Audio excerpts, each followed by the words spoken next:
Baik, saudara sekalian, jadi mahasiswa, selamat siang. Untuk kuliah kali ini kita akan membicarakan negara dan konstitusi, di mana kami ambilkan buku wajib seperti ini, pendidikan kewarganegaraan, jadi di bab 5 sebagai bahan ujian akhir ujian tengah semester.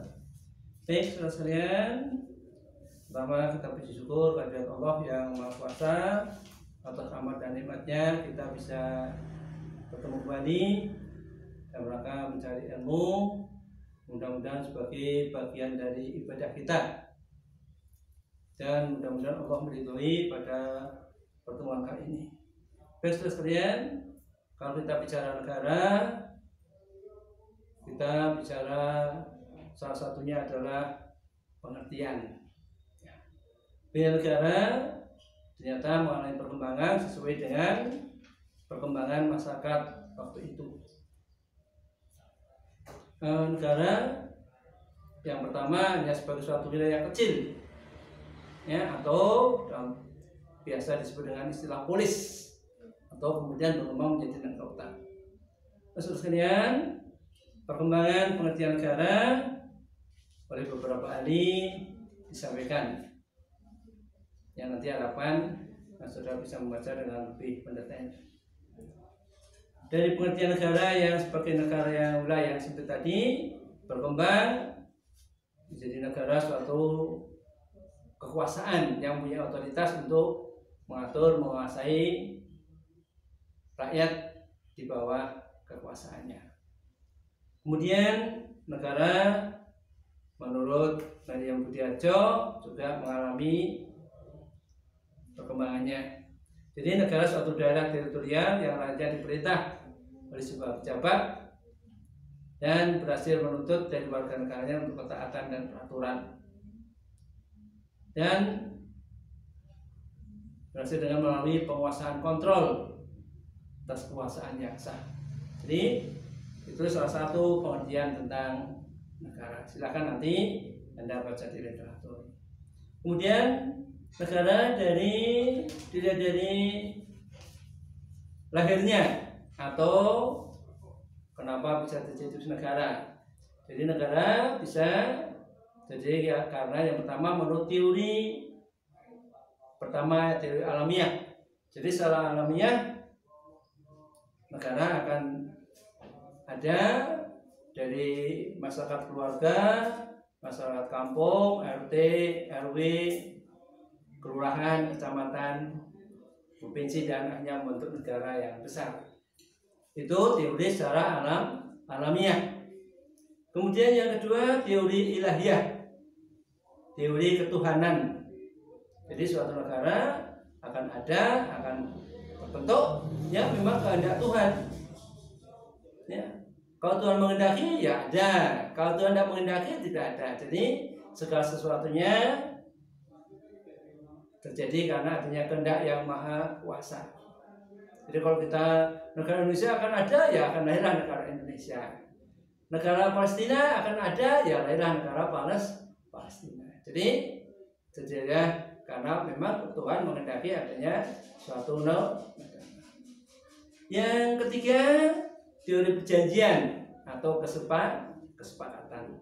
Jadi teori perjanjian, masyarakat berkembang, bertambah, kemudian mereka saling memperebutkan. Dalam merebutkan sumber daya yang dibutuhkan oleh negara tadi, maka negara yang satu dengan lain terjadi satu perebutan. Kalau perebutan maka biasanya terjadi ya saling menghilangkan antara satu dengan yang lain. Kalau kita melihat dari negara Yunani, kemudian melihat dari negara Yugoslavia yang pecah, di mana terjadi genosida, karena terjadi pembunuhan, ya, pembunuhan satu ras dari orang tua, anak, semuanya dibunuh, hanya itu menjadi hilang. Maka apabila tidak terjadi suatu perjanjian, kesepakatan, maka akan terjadi pertempuran. Maka disepakatilah tidak adanya suatu perkailan, pertempuran untuk saling membinasakan. Maka lahirlah suatu negara, sehingga dikatakan negara ada karena adanya suatu perjanjian. Saudara sekalian, kaitan dengan perjanjian ini, maka perjanjian harus dipertahankan, harus diupayakan, harus dijaga. Apabila perjanjian atau kesepakatan atau konvensi tidak dijaga, maka akan hilanglah suatu negara. Karena apa? Seperti tadi, dari kesepakatan tadi terjadi kesepakatan karena yang satu dengan yang lain saling membinasakan. Jadi kesepakatan ini harus dijaga dengan sekuat-kuatnya. Apabila maka runtuhlah negara tadi. Kesepakatan ini ada 3 hal yang sangat urgen. Yang pertama, kesepakatan untuk tentang tujuan dan cita-cita. Jadi dalam bentuk negara, yang pertama tujuan dan cita-cita. Cita-cita siapa? Cita-cita bersama. Dengan bahasa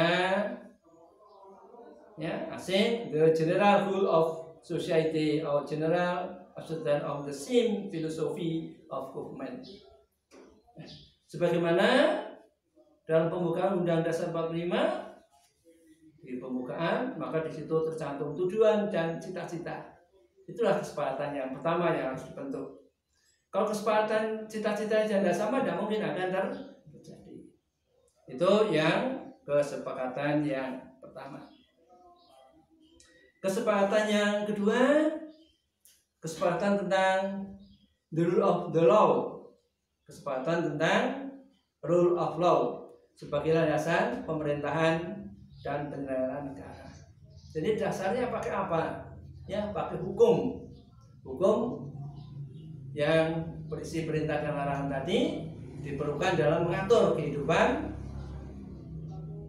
pemerintahan atau penyelenggaraan negara. Jadi dasarnya bukan pada dasar nanti kita bicarakan setelah ujian tengah semester law of law dan hak asasi manusia. Itu yang pertama dari kesepakatan sebagai syarat untuk bisa terjadi suatu negara. Kesepakatan tentang rule of law. Kesepakatan yang ketiga, kesepakatan tentang institusi dan prosedur ketatanegaraan.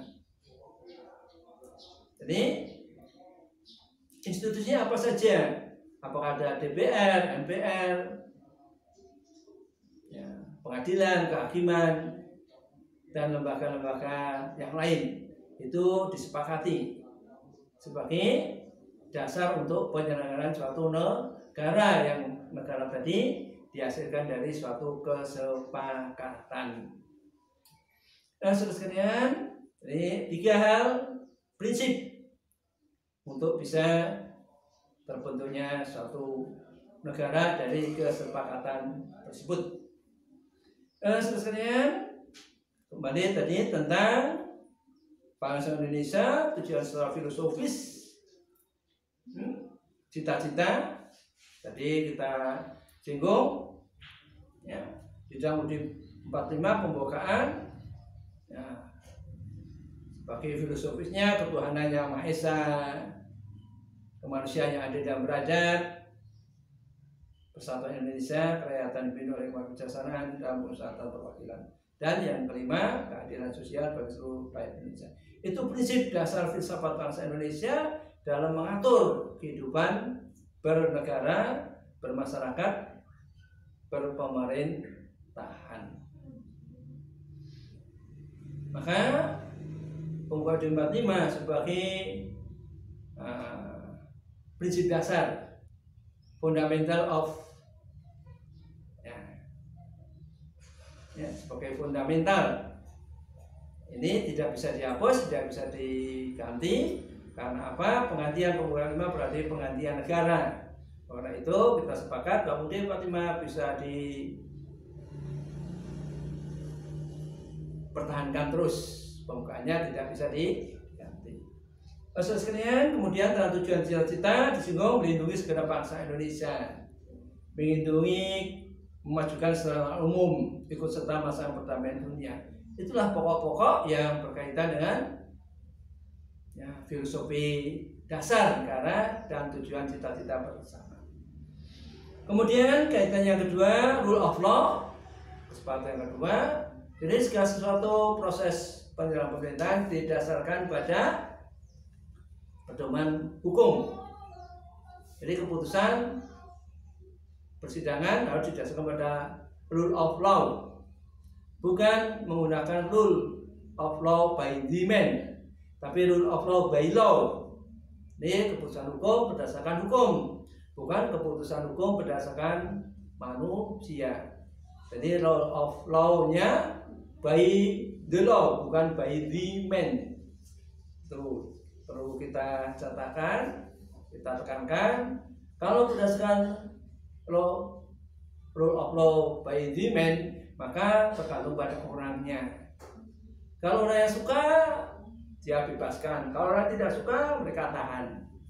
Nah, itulah keputusan yang digunakan untuk mengatur kesepakatan yang kedua tentang berdasarkan hukum.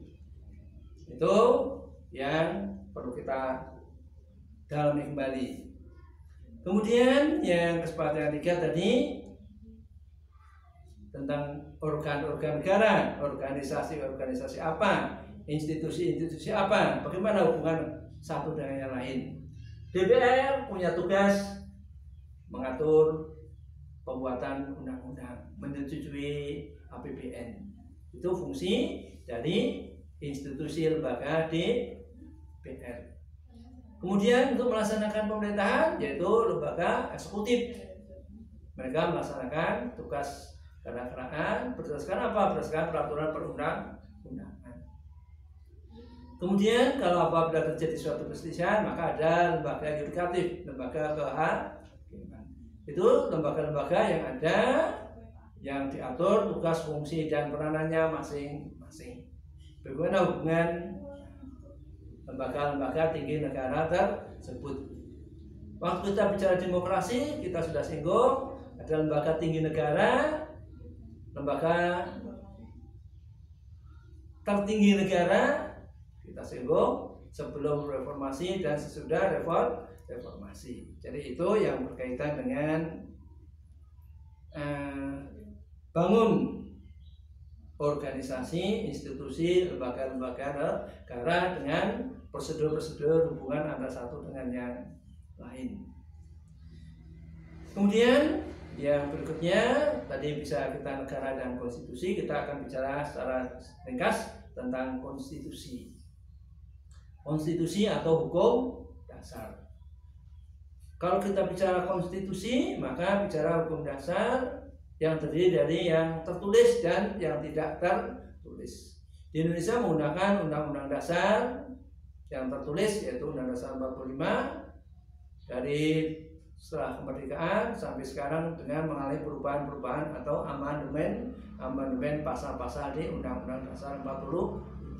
Memang pada saat berdirinya pengesahan Undang-Undang Dasar 45 ada sementara sebagaimana diatur di dalam pasal 37. Jadi masih diberikan kesempatan. Kemudian siapa yang berhak mengatur, mengubah, maka disepakati adalah lembaga tinggi negara yaitu MPR sebagai penjelmaan rakyat seluruh Indonesia. Jadi itu tentang hukum dasar yang tertulis yaitu Undang Dasar. Hukum dasar tertulis atau UUD 45 tadi adalah sumber hukum bagi seluruh peraturan perundang-undangan di Indonesia. Kemudian hukum yang tidak tertulis atau sering disebut dengan konvensi. Jadi Indonesia tidak semuanya berdasarkan yang tertulis, tapi ada yang tidak tertulis. Nah, kenapa itu diperlukan? Ya, aturan dasar tidak semuanya ditulis dengan sedetail-detailnya. Maka ada aturan-aturan pokok yang sifatnya bisa mengikuti perkembangan zaman. Dan yang tidak tertulis atau konvensi tadi yang disebut dengan konvensi, yang pertama kebiasaan yang berulang kali ya, dan terpelihara dalam praktek penyelenggaraan negara. Tidak bertentangan dengan Undang-Undang Dasar 45, diterima rakyat dan bersifat sebagai pelengkap. Ya, sekali lagi sebagai pelengkap aturan-aturan dasar yang tidak terdapat dalam Undang-Undang Dasar 1945. Saudara sekalian, itu tentang konvensi. Dalam negara Indonesia, pemerintahan ada ketentuan-ketentuan yang harus dipatuhi atau harus dipenuhi. Yaitu yang pertama, bahwa Indonesia adalah negara berdasarkan hukum. Jadi sekarang itu tadi berdasarkan hukum, terjemahan dari kesepakatan rule of law tadi sebagai kesepakatan yang harus dipelihara. Kemudian yang kedua tentang sistem konstitusi. Sistem konstitusi, sistem konstitusional tadi ada lembaga tinggi negara yang neben, ada yang sama antara lembaga tinggi negara satu dengan lain. Sehingga DPR, karena DPR dipilih rakyat, presiden dipilih rakyat, maka kedudukan DPR dan presiden neben sama. Artinya apa? Tidak bisa dibubarkan antara satu dengan yang lain. Sehingga kalau terjadi pro kontra, ya sudah, selamanya akan bisa aja bertahan masing-masing. Tapi yang rugi adalah rakyat. Jadi itu saudara sekalian. Kemudian yang berkaitan yang lain, presiden tidak bertanggung jawab kepada DPR. Karena tadi neben tadi. Kemudian kepala negara tak terbatas kekuasaannya, tetapi diatur dengan undang-undang sehingga tidak bisa bersifat diktator. Kemudian Indonesia negara hukum.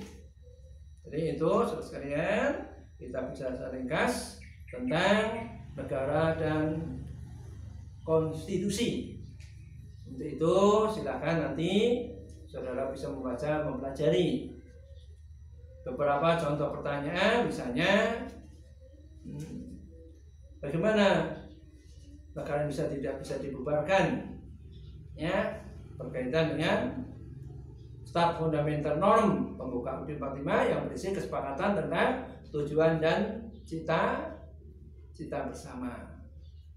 Itu salah satu pertanyaan tentang Undang-Undang Dasar kaitannya dengan negara dan konstitusi.